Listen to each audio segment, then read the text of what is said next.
RRB, l'invité du matin.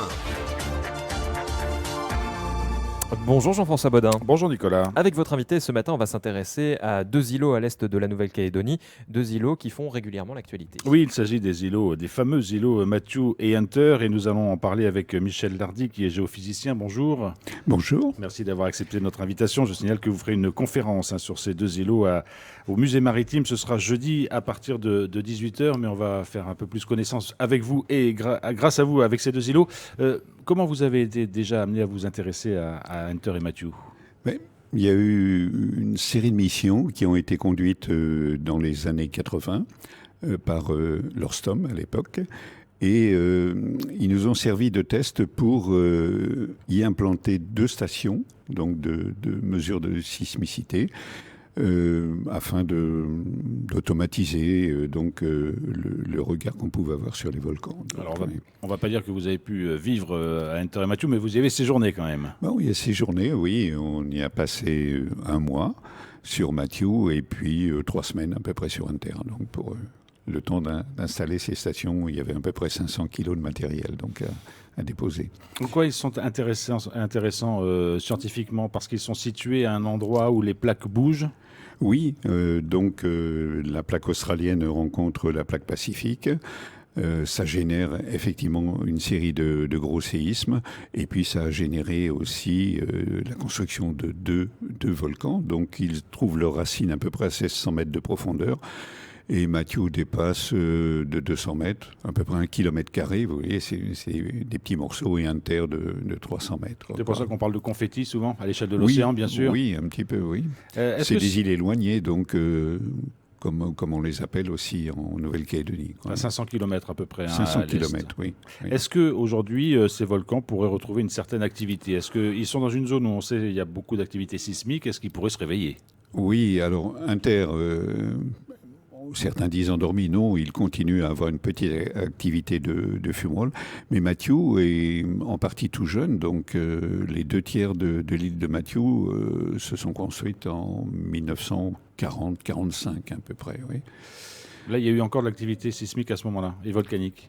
Oui, dans ces années-là. Oui. Donc c'est pas vieux. Il reste un cratère qui reste assez actif, donc avec plein de soufre et puis des émissions de gaz. Enfin, beaucoup de vapeur d'eau quand même dans les émissions volcaniques. Oui. Alors vous êtes géophysicien, mais est-ce que vous avez pu constater, parce que vous êtes parti avec d'autres collègues, une faune ou une flore un peu particulière sur ces deux îles ? Alors, il y a une faune particulière. Il y a beaucoup d'oiseaux. Les oiseaux de mer cherchent, paraît-il, des endroits relativement tranquilles, un peu loin des hommes. Et donc, il y a une variété d'oiseaux. Il y a en particulier sur Matthew des sternes fuligineuses ou fuscata. Et les ornithologues ont dénombré à peu près 2% de la population mondiale. Donc, il y a près de 20 000 couples. Alors, ils viennent pondre. Et puis après, ils naviguent, ils vivent en mer. Donc, indifféremment sur les deux îlots ? Non, ils ne sont pas du tout sur Hunter, qui s'y prêtent pas, si vous voulez. Et inversement, il y a des grandes frégates et des fous à pattes rouges qui ont besoin d'une végétation et d'arbustes. Et donc, ils ne sont pas du tout sur Matthew. Et il n'y a pas de végétation endémique, hein, alors, il y a un petit peu... Il y a une fougère endémique, semble-t-il, sur Hunter. Il y a 25 espèces différentes à peu près. Oui. Donc on comprend évidemment que ces deux îlots ont des intérêts scientifiques multiples.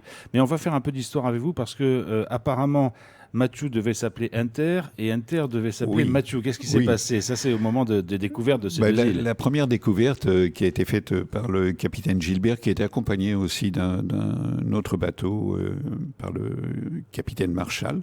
Donc, c'était des bateaux anglais, pardon ? C'était des bateaux anglais qui venaient Gilbert et Marshall. Oui, de la première flotte de peuplement d'Australie.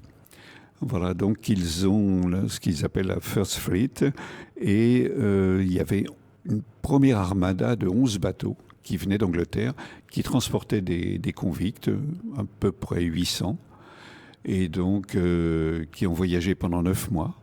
Et c'est le premier peuplement donc d'origine européenne, c'est 1788. Voilà. On imagine que ça a été difficile. Enfin, c'est considéré plutôt comme un succès, même s'il y a eu quelques... Et donc c'est les premiers bateaux qui ont aperçu ces deux îlots ? Non, Non, eux, ils sont allés à Botany Bay. Et de ces 2 bateaux, après, si vous voulez, ils étaient pour une action commerciale. Ils devaient rejoindre Canton pour récupérer, acheter du thé à la Chine et repartir en Angleterre. Donc, ce qui a été fait.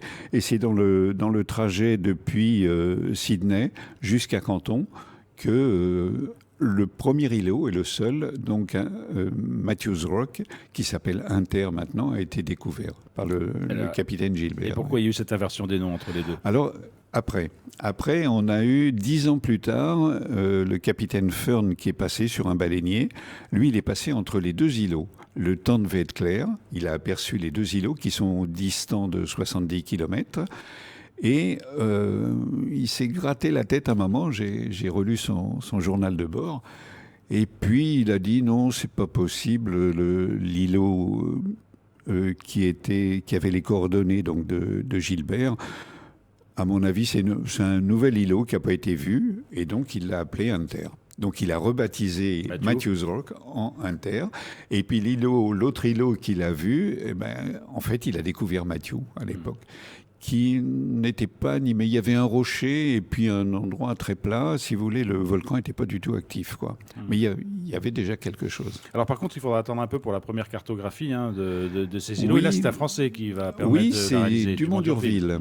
Voilà, Dumont-d'Urville au cours d'un voyage pour aller enquêter un peu sur la disparition de la Pérouse.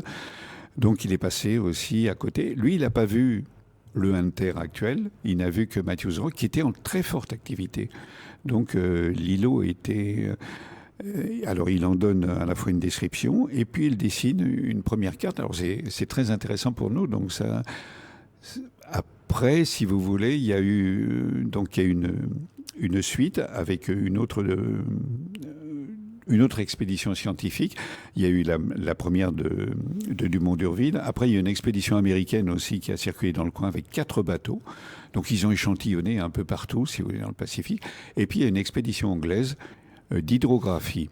Voilà, en 1853, qui a refait la seconde carte. Alors tous ces bateaux qui vont croiser au large de Hunter et Matthew vont faire des dessins, vont faire de la cartographie au fil des ans. Est-ce que c'est ça aussi qui vous permet de savoir comment géologiquement ces deux îlots ont évolué? C'est la carte de 1853 qui montre effectivement une surface extrêmement réduite par rapport à la carte de Dumont-d'Urville.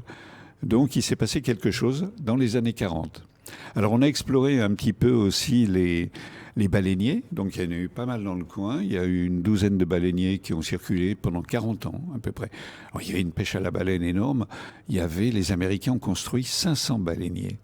Vous imaginez dans le Pacifique, du nord au sud, donc il y a une pêche à la baleine très très intense à cette époque aussi. En revanche, on a un trou, me disiez-vous, sur l'histoire d'Hunter et Matthew au début du XXe siècle, en gros entre 1900 et 1900 et la fin de la guerre, quoi. Curieusement, il y a rien. Et on a traversé effectivement la guerre du Pacifique. Mais les Américains étaient plus occupés à la partie nord-ouest, donc la zone des Salomon avec les Japonais à l'époque, que dans cette zone. Et donc il y a une éruption importante que l'on fait remonter entre les années 40-45 à peu près sur Matthew. Et découverte en 1949 par un bateau qui passait et qui n'avait les cartes, le profil établi par Denham en 1853. Et c'est là qu'il s'est aperçu qu'il y avait une grosse différence. Voilà. Ouais. Donc à ce moment-là, c'est passé dans les instructions nautiques et... Donc on s'est aperçu qu'il y avait une grande île. Est-ce qu'aujourd'hui, il continue d'y avoir des missions scientifiques sur Hunter et Matthew? Oui, il y a des missions scientifiques. Donc Matthew et Hunter sont maintenant intégrés dans le parc de la mer de Corail. Et donc il y a eu des missions d'ornithologie, des missions de botanique, des missions de comptage de poissons autour des 2 îles aussi, récemment, 2013, 2014, 2018, voilà, pour toutes ces missions. Il y a un peu de tension aujourd'hui, en tout cas, on sait que voilà, ce sont des îlots français, mais que le Vanuatu jette un petit coup d'œil dessus depuis l'indépendance. Oui, avec la zone des 200 000, donc ça représente 300 000 km² au total. Donc économiquement, évidemment, ça peut être intéressant. Je crois c'est sans doute pas les îlots en eux-mêmes qui sont intéressants, mais la zone maritime autour, quoi.